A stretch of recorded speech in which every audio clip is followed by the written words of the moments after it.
40 years ago, Raymond Wilson came to Alcatraz as a prisoner. Today, he's come back as a free man. Ray had been sentenced to 15 years for a bank robbery.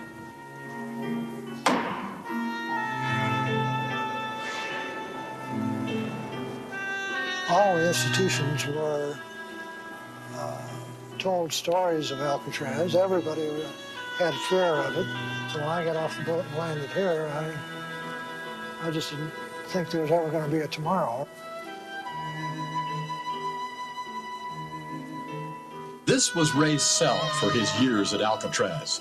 Prisoners were always locked in these tiny 5.5 by 8 foot cells, except for meals, while working, or during a brief exercise period on weekends.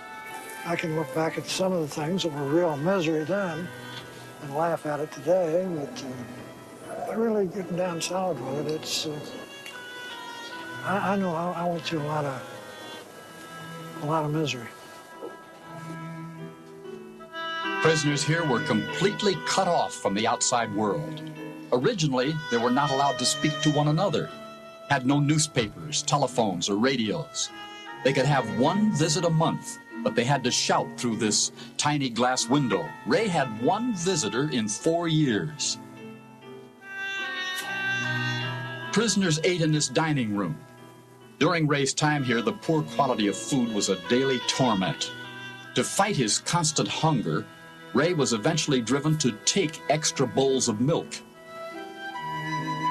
That landed him here in D Block, the solitary confinement section.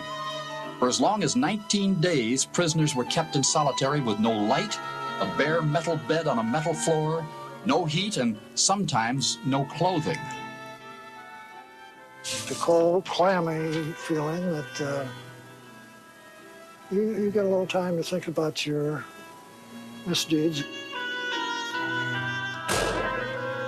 In 1963, federal officials decided to close the Rock.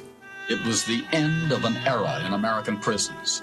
But Ray Wilson had been long gone from Alcatraz when the end came. After 4 years on the Rock, he had been transferred to Leavenworth, which he remembers as being rather pleasant compared to Alcatraz. But news of the closing affected him. Well, I was happy to hear of it because of, well, what I consider a lot of the inhuman treatment. I didn't want anything like that to exist. I mean, I thought it was very inhuman.